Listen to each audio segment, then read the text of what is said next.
In this episode, we're delving into a topic that's critical for any executive in today's rapidly changing environment, and that is embracing uncertainty and transforming it into a strategic advantage.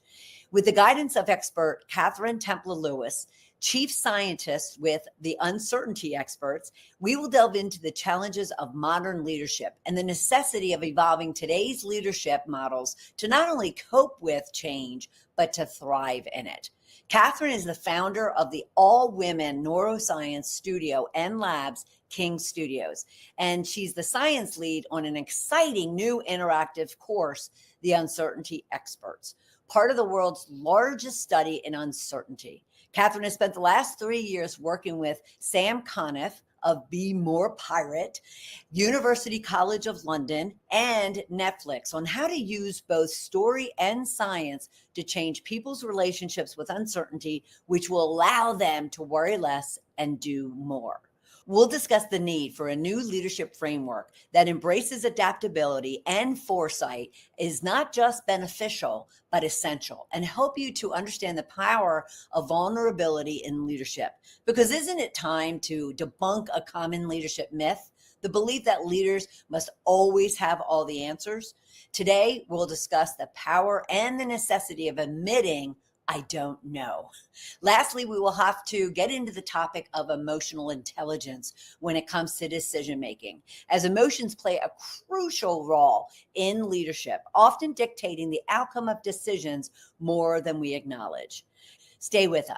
Welcome to Shedding the Corporate Bitch, the podcast that transforms today's managers into tomorrow's powerhouse leaders. Your host, Bernadette Boas, executive coach and author, brings you into a world where the corporate grind meets personal growth and success in each and every episode. With more than 25 years in corporate trenches, Bernadette's own journey from being dismissed as a tyrant boss to becoming a sought-after leadership coach and speaker illustrates the very essence of transformation that she now inspires in others with her tips, strategies, and stories.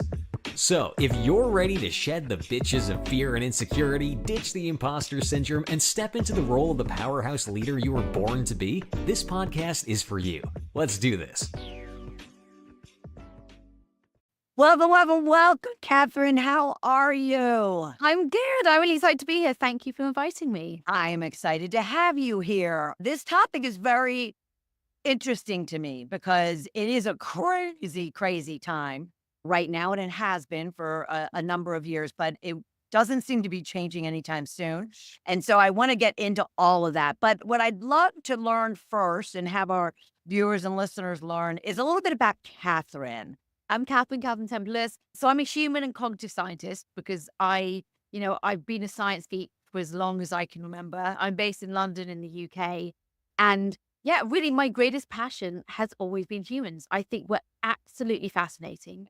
I think we're incredibly powerful and amazing. And I sort of grew up amazed really at how we've lost so many fundamental skills of being human, like connecting with each other. We're all isolated. We have all these big challenges. I was once described as the most recklessly optimistic person that lived in world of science. I really do believe it because I've always had this fundamental, every day when I get into a science lab, I'm blown away by what humans can do.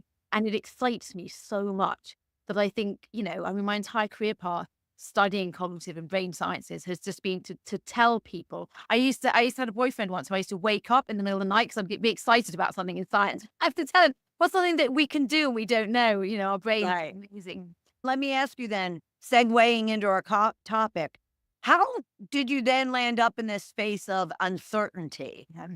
I think because I was a highly anxious person, parading around as an incredibly brave person. I used to, I was very lucky. I did my science and my academics at Oxford University, but I used to sort of have very short, spiky hair and wear loads of mascara and had half a shaved head. And I used to ride a big Ducati motorbike, all to hide the fact that I was incredibly anxious.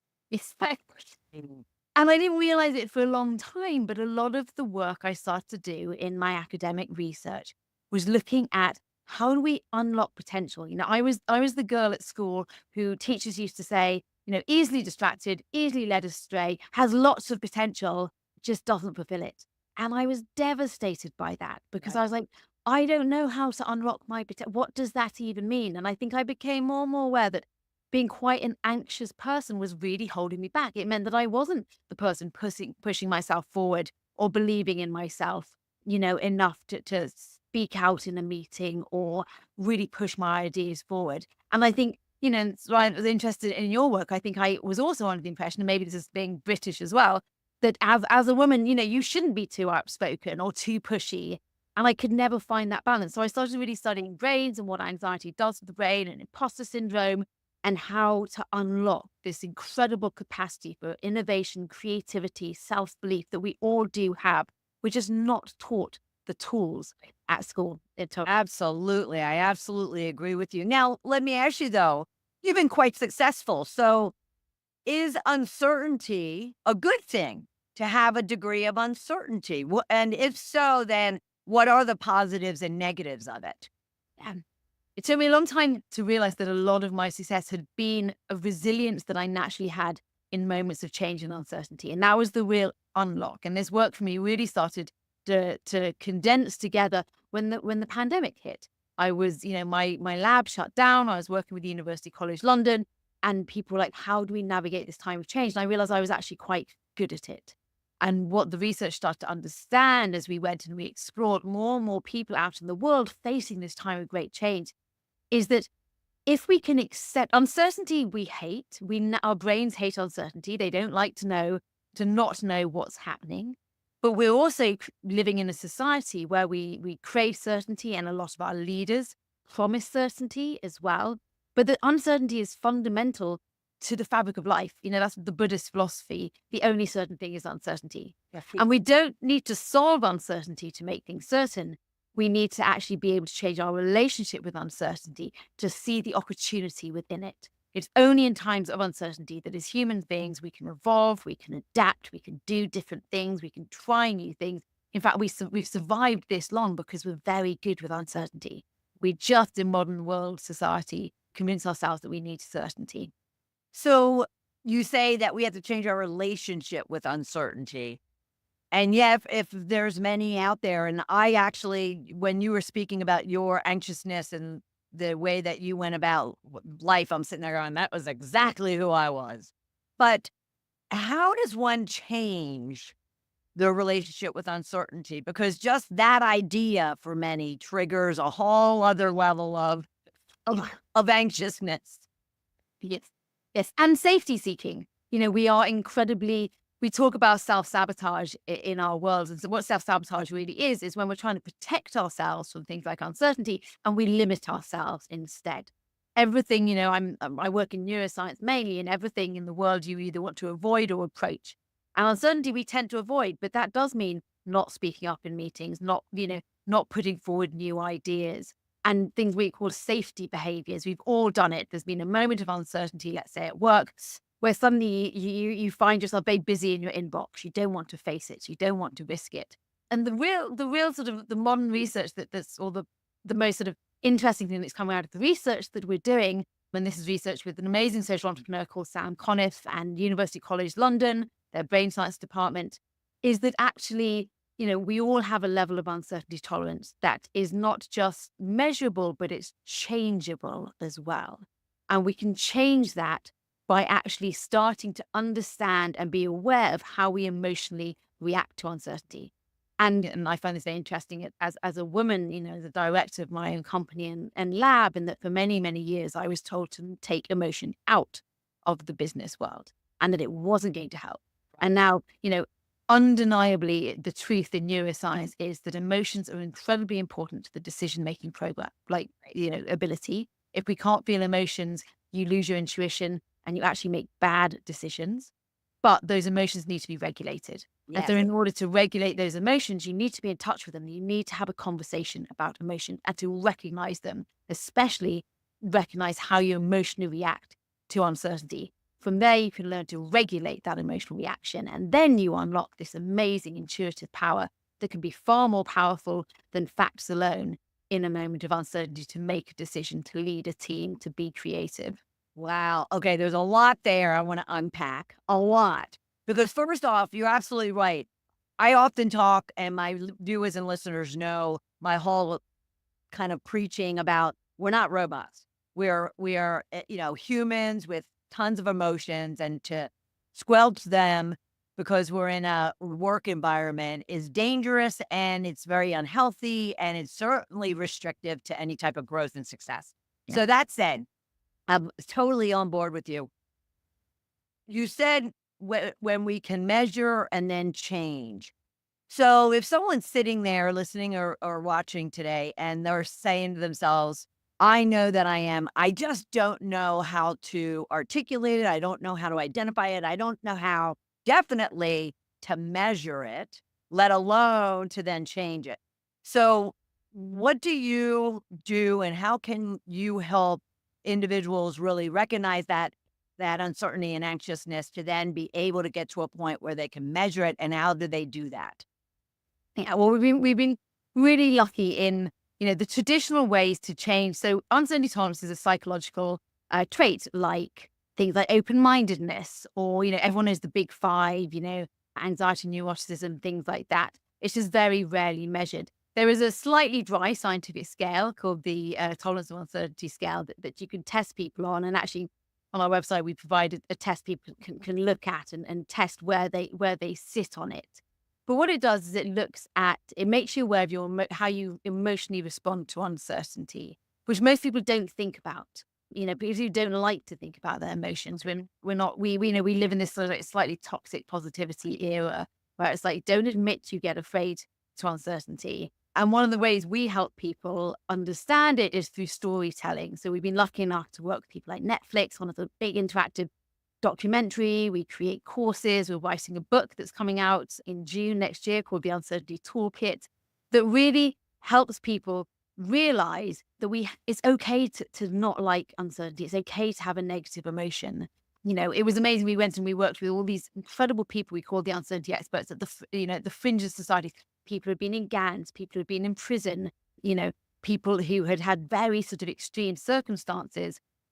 And they all admitted they're very successful now. They changed their lives around by acknowledging the natural fear every human has to uncertainty.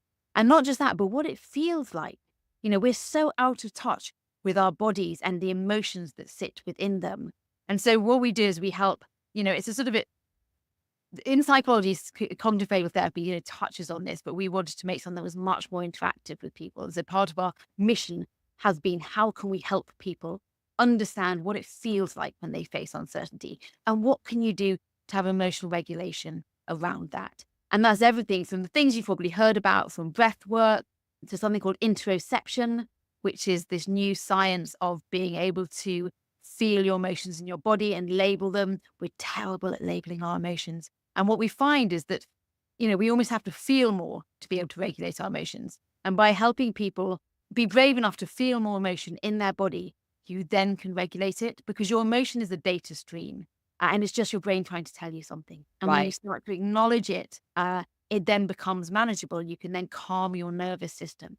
Right. And that's something I think that, and I don't make any sort of gender stereotypes whatsoever, but a lot of men are cultured to ignore their emotions. Sure. And women are sort of cultured to think that they're unhelpful and push them away.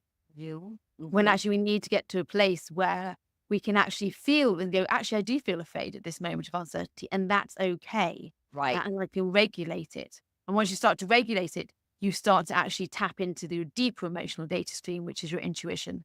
And we know that people who, for whatever reason, have had the emotional part of their brain disabled through accident, through whatever's happened, they can't make decisions. And they're especially bad at making decisions in uncertainty. Because they lose the emotional intuition that they have, because data is not enough in uncertainty. In uncertainty, things have changed. So you don't know what's happening next. Your brain can't predict what's happening next. When things are stable, you can just use past information and you know what's going to happen and you can gather information. The state of uncertainty is the state where you don't have enough information to know what's going to happen next. But that's when your more subconscious mind, which has a wealth of experience in it, and it can pick up on all sorts of things around you that you can't consciously sense, picks up signals and gives you a gut feeling. I mean, that gut feeling can be very important. And does it also have an impact to leaders?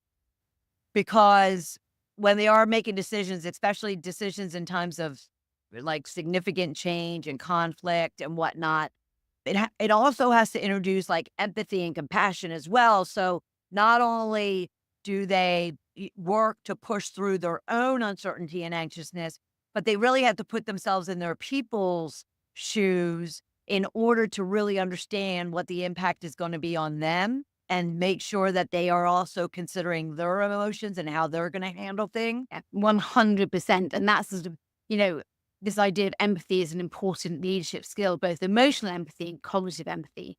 And the emotional empathy is understanding what the team, what other people feel. And that can be incredibly important for connection and just leading in trust and building trust. And we know that the more in touch you are with your own emotions, the stronger your empathy for other people is. The more you can regulate your own emotions, the stronger your empathy is for other people. And then that cognitive empathy. Can I understand your perspective? And that's important in innovation, in creativity, in problem solving, anything that you do as a collective, the ability to see someone else's perspective as well as yours. And it may well differ from yours. And to be able to understand that is a valid perspective is incredibly important for leadership and innovation. And we know that when people can't handle uncertainty, they can't do something called perspective taking. And that's that ability to see someone's perspective. Because when you can't handle uncertainty, when you block out the fear that you get from it, when you don't process it, when you just try and avoid it, your brain becomes very narrow. It becomes the threat response brain. So you don't want to collaborate with people. You don't want to see other people's point of views. You don't want to be open to new information. Your brain becomes very small. You do what you did before. You find people whose opinions are the same as yours. You go into a sort of safety mode.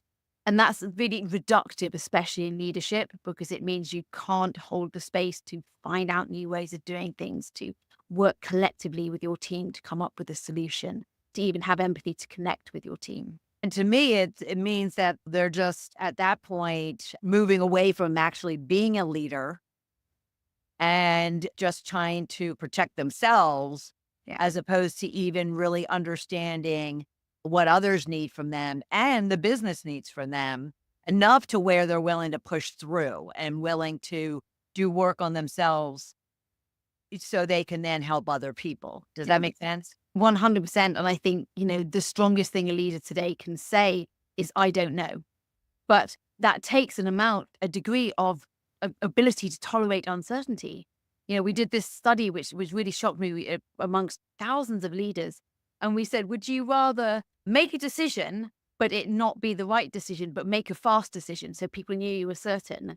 Or say, I don't know, but would work it out and not make a decision, even if it brought you time to make a better decision? And 79% of leaders said they would rather, or they would feel forced to just make a quick decision because they didn't feel that they as a leader could say, I don't know. And that's so dangerous because it means you're making decisions before you thought about it, decisions based on fear, you're doing what you've done before, Stubbornness or pride or ego. Exactly. And that's not necessarily going to be the best decision. It seems obvious as to why anyone would not be able to say, I don't know. Yeah.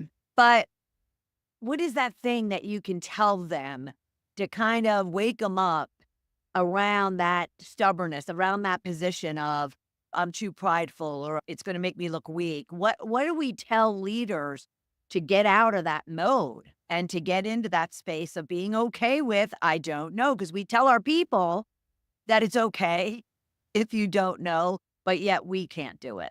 Yeah. And I think you're right. There's a two-shift change that has to happen because leaders can get on board and say, I don't know. But if there's still an expectation of them to know, then they're going to look like a leader. We've been working with people, especially really interesting people sort of in the RAF and the army, in how do you say very bravely, they're often in these huge conflict situations where there's a lot of uncertainty. And just being able to say, being able to take time to say, I don't know yet, but we'll work it out together.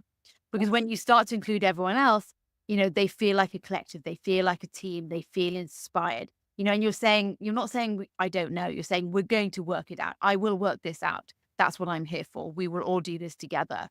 So it's that, again, assuring people it's going to be okay, because that's what people want to hear from the leaders, that it's going to be okay. Yes. And they think that making a fast decision makes that, or saying, yeah, I know the answer. But actually, if you can create a space of I don't know yet, but it is going to be okay. We will work it out. And the reason, we're taking time is to work out the best solution. Then it can inspire confidence and trust that way as well. Because do they not see that if they always have an answer just because they're too prideful to say, I don't know, but that answer is wrong or sends them in the wrong direction, that's creating more stress and more disrespect from their people than if they were to say, even if it's regularly, I don't know, but we're going to work it out. I don't know, but we're going to work it out. They have such a hard time seeing that, don't they? Yeah, the damage that will happen if they get it wrong will actually be worse than. So all people want to do when you're leading them is to feel safe, and there's lots of ways you can do that, and that's a lot around connection and community and trust, and of course saying I know makes everyone go, oh, thank God, I don't have to work it out. But if you're wrong, you lose trust, and once you've lost trust as a leader, it's game over. Really, you've got to inspire trust. And so, yeah, it's understanding the bigger picture in that. Yeah.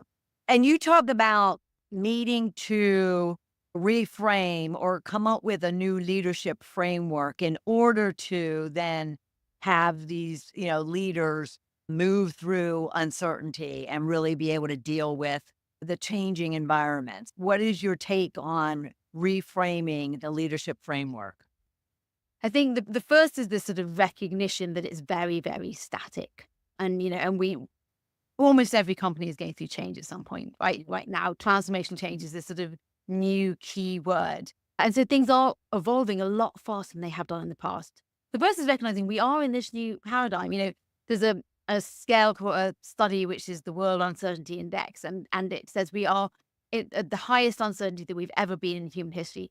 Now, you can question that by saying everything's always uncertain. But what they mean by that is that technology is moving faster. We're in connection with more moments and more people every day than we ever have. We have micro moments of uncertainty. Before uncertainties were the weather and food resources and things like that, not getting these. Yeah. And now we have everything from the big conceptual climate change. I mean, a lot of that, it's a very real thing. It's not just a concept, but those more sort of high level uncertainties, economic instability through to our every day. I think in the UK alone, so like 2/3 of people want to change their job, but they're unsure of where to go or what to do. And then at home, of course, there's huge uncertainties as people try and balance families and work and all these things that is quite relatively modern. We've been looking at the sort of the reactions people have to uncertainty, and they fall into three camps. And the first is emotional and fear. The second is cognitive and fog. So people feel a sense of fear. They then get this sort of sense of confusion that we feel. It's like, oh, I don't really know what to do. And the third is stasis, which is why a lot of people feel very stuck right now.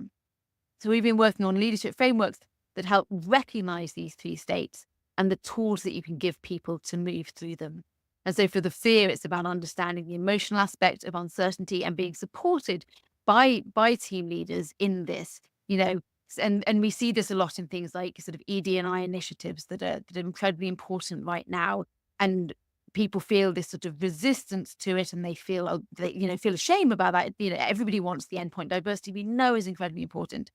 So we've worked within companies helping people understand that the resistance you feel it's not adversarial. It's not that you don't want the new type, diversity or the new transformation that's happening. You're afraid of the process of change. You're afraid of things changing around you and not knowing how to handle it and not knowing what to do. So there we're working with leadership teams to really help emotionally support people through a time of change and understand it's not adversarial to the end point, right? It's actually a resistance to being uncertain suddenly in my day-to-day life at work.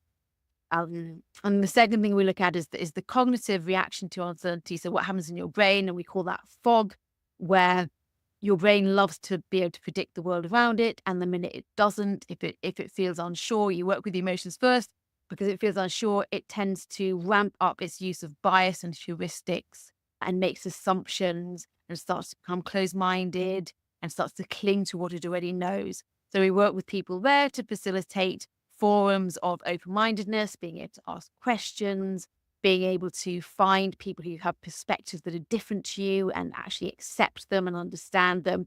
And then that opens you up in uncertainty to make more innovative decisions.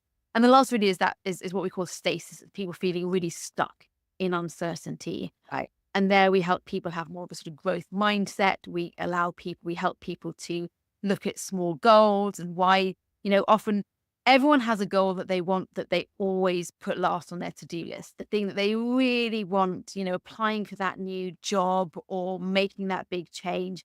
And it always somehow we get busy and we don't do it yet. So, everyone has that from leaders through to team members. So we work with them there to really identify what that is. And again, we're so human. Our brains are full of negativity bias, imposter syndrome, all these things telling us that we can't. So we really help people reframe the excitement of the uncertainty.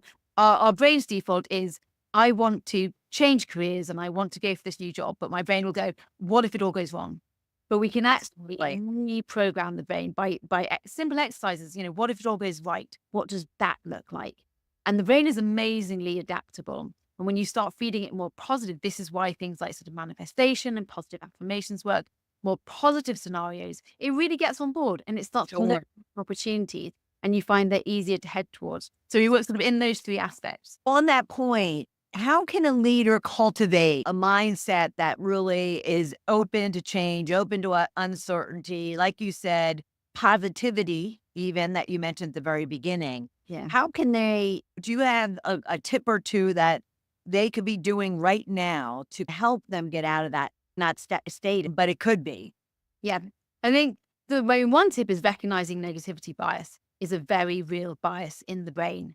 And we find that a lot in things like meetings where people don't speak up, and there is, there's different ways you can tackle it as a leader, but one is really cultivating psychological safety of making sure that people know that, failure is fine. This is, we're always competing. We forget how heavily it weighs on people that we need to come up with the right answer.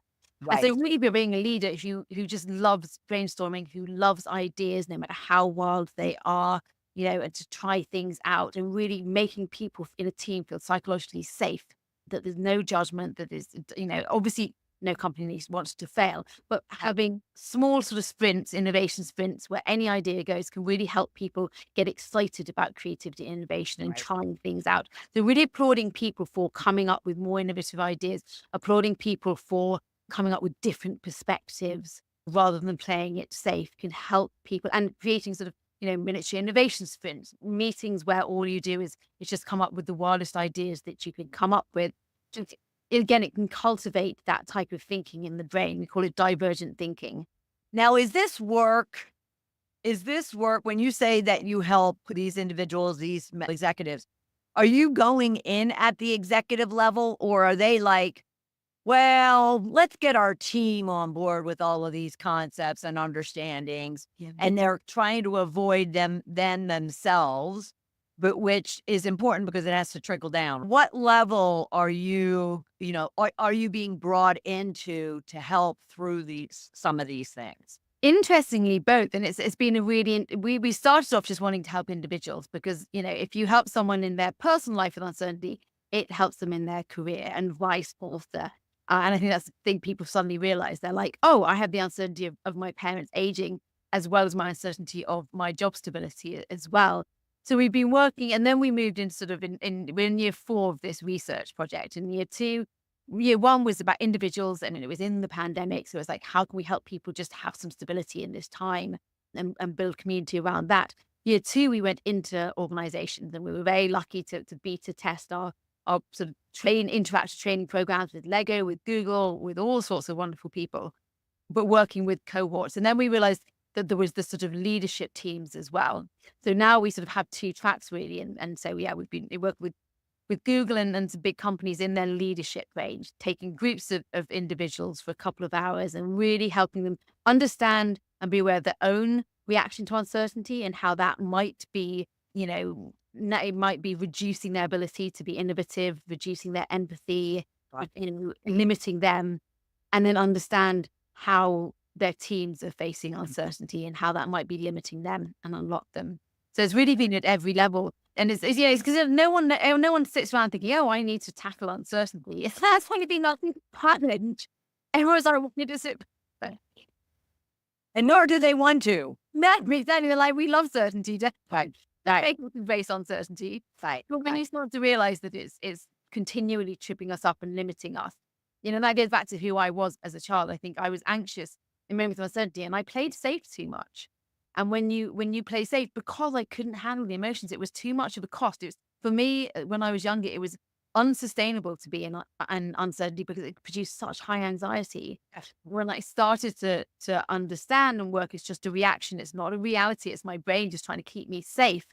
I could actually start to learn emotional regulation, and that I didn't realize at the time was not just helping my well-being, but helping me be more innovative, more creative. And eventually now, I run a lab, a better leader, I hope. Now, at the beginning of the conversation, you mentioned we were talking about uncertainty and how to measure it. And you mentioned something that's on your website, and I caught it as a tolerance uncertainty test. Yeah. Could you explain that? Yes. So this is it comes from the world of behavioral psychology. It's an incredibly valid scientific assessment. And it's actually called the intolerance of uncertainty scale. And it shows you, it asks you a series of questions. There's about 25 questions. It's been, tested to the nth degree within science to accurately show you a score of how much you try and avoid uncertainty versus how much you can contently and without huge anxiety be in a moment of uncertainty, be in a moment where there's a decision needing to be made or things suddenly change. And what we find is the less you can tolerate uncertainty, the more anxious you are, the more you find that you avoid moments of uncertainty, even though, of course, there's opportunity in all uncertainty. We find that the more your mind sort of shuts down and you want to make quick decisions or decisions based on things you've done before. And the more that you can tolerate uncertainty, and that means regulating your emotions around them, understanding that you're not going to like this time, but reframe it to be a positive, look for the new information, look for the exciting opportunity. That trickles down to every aspect of your life, from well-being to creativity, problem solving, innovation, and leadership as well.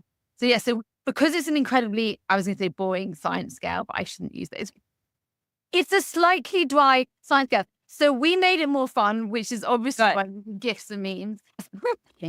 And yeah, it is on our website, and you can test it. It'll give you an automatic score as well. Katherine, this has been fabulous, very eye-opening as well, and has me now thinking about just even assessing my own degree, because mine's changed dramatically over the last 10, 15 years. I'm not nearly as anxious around uncertainty and change as I was at one time. But I so appreciate all this. This has been fabulous. Brilliant. Well, thank you. I've been so,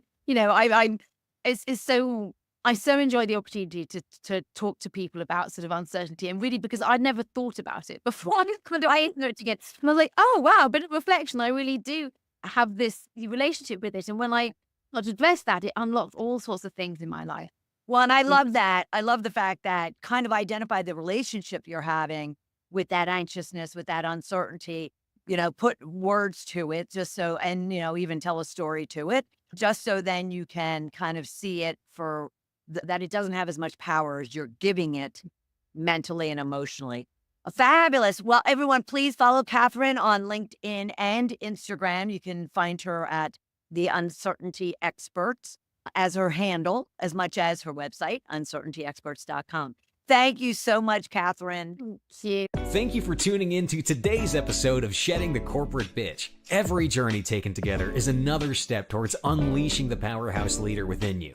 Don't miss any of our weekly episodes. Subscribe to our podcast on Apple Podcasts, Spotify, or wherever you love to listen. And for those who thrive on visual content, catch us on our Shedding the Bitch YouTube channel. Want to dive deeper with Bernadette on becoming a powerhouse leader? Visit balloffirecoaching.com to learn more about how she helps professionals, HR executives, and team leaders elevate overall team performance.